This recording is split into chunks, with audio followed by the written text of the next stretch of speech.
Bem-vindo ao Você Especialista. Hoje iremos analisar uma das maiores lojas de varejo da B3. Então já curte e inscreva-se no nosso canal para ter mais análises detalhadas como essa e compartilha com quem curte esses vídeos. Lojas Renner. Todo mundo conhece, né? Uma das gigantes do varejo aqui no Brasil. Mas o que de fato sustenta essa empresa? Nessa análise, a gente vai fazer um verdadeiro raio-x da Renner, passando pelos pontos fortes, pela grana da empresa, para tentar entender o que o futuro reserva para ela. Vamos começar? E para a gente ter uma noção do tamanho dessa operação, olha só esse número, 15 bilhões de reais. É isso mesmo, esse é o valor de mercado da companhia. É uma cifra que, além de impressionar, mostra por que qualquer passo que a Renner dá é acompanhado de pertinho pelo mercado todo. Para entender essa gigante de vez, nosso roteiro vai ser bem direto. Primeiro, um raio-x geral da empresa. Depois, a gente mergulha no ecossistema de negócios dela. Na sequência, colocamos a Renner cara a cara com a concorrência. Damos uma olhada na saúde financeira e, para fechar, a gente fala dos riscos e do que vem pela frente. Então vamos lá, começando pelo básico, o raio-x da Lojas Renner. Aqui a gente vai entender a identidade e a real dimensão dessa empresa no mercado brasileiro. E esse panorama já mostra a escala da operação. São mais de 680 lojas físicas espalhadas não só no Brasil, mas também no Uruguai e na Argentina. E tudo isso para atender cerca de 20 milhões de clientes ativos. É muita gente.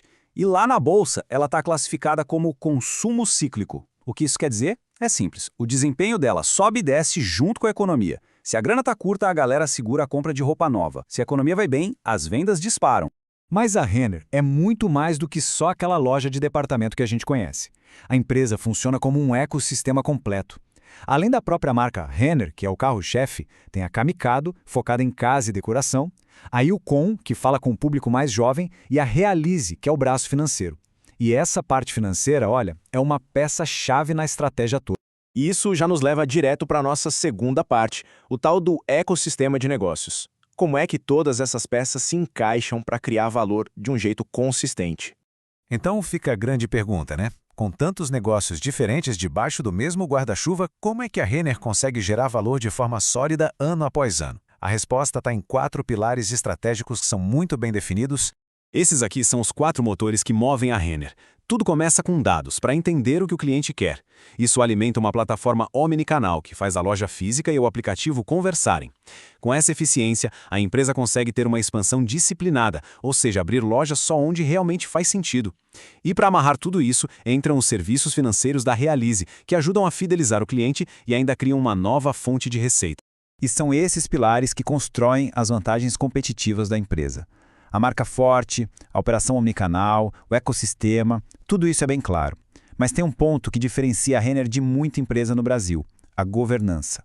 A Renner foi a primeira corporation do país. Isso significa que ela não tem um dono ou um grupo controlador. E por que isso é importante? Porque a torna super atraente para grandes fundos de investimento do mundo todo, que buscam justamente essa transparência e profissionalismo. Certo. Agora vamos para a terceira parte. Chegou a hora de colocar a Renner contra a concorrência. É aqui que o jogo fica mais interessante. Essa tabela aqui compara a Renner com seus principais rivais listados na Bolsa. Se a gente olha para a escala e presença, a Renner se destaca pela força nacional, enquanto a C&A foca mais nos grandes centros, e a Guararapes, dona da Riachuelo, também tem uma boa penetração. A Renner consegue unir essa escala com uma marca muito bem posicionada, com um bom equilíbrio entre qualidade e preço. No digital, o GMV dela, que é basicamente o volume total de vendas online, já é bem relevante, enquanto alguns concorrentes diretos ainda estão, digamos, correndo atrás. Já o Grupo Soma e a Arezzo miram num público com uma renda mais alta. O diferencial da Renner é justamente essa escala e esse equilíbrio. Avançando para a quarta parte, vamos mergulhar na saúde financeira. No fim das contas, o que os números dizem sobre a performance da Renner? Olha, esse gráfico do EBITDA, que é um indicador que mostra o quanto a empresa gera de caixa só com a operação principal, conta uma história bem clara. A gente viu um salto de quase 60% em 2024, um sinal de recuperação muito forte. Já em 2025, o ritmo desacelerou para 3%, o que sugere que a empresa entrou numa fase de crescimento mais estável, mais madura. E aqui a gente chega a um dos maiores trunfos da Renner.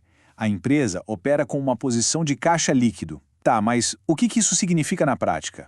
Basicamente, significa que a Renner tem mais dinheiro em caixa do que dívidas para pagar. Isso é bem raro no varejo e dá uma solidez financeira imensa para a empresa.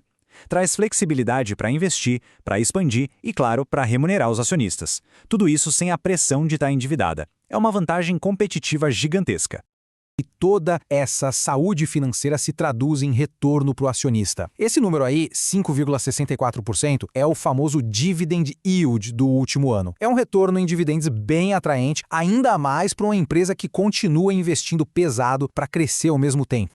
Mas claro, nem tudo são flores. Chegamos na nossa parte final, onde a gente analisa os desafios e os riscos que a Renner está encarando. Primeiro, os riscos que estão dentro de casa, os de execução. A estratégia omnicanal, por exemplo, é super complexa e precisa funcionar como um reloginho.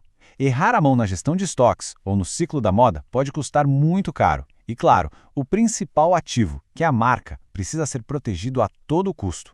Depois vem os riscos do setor.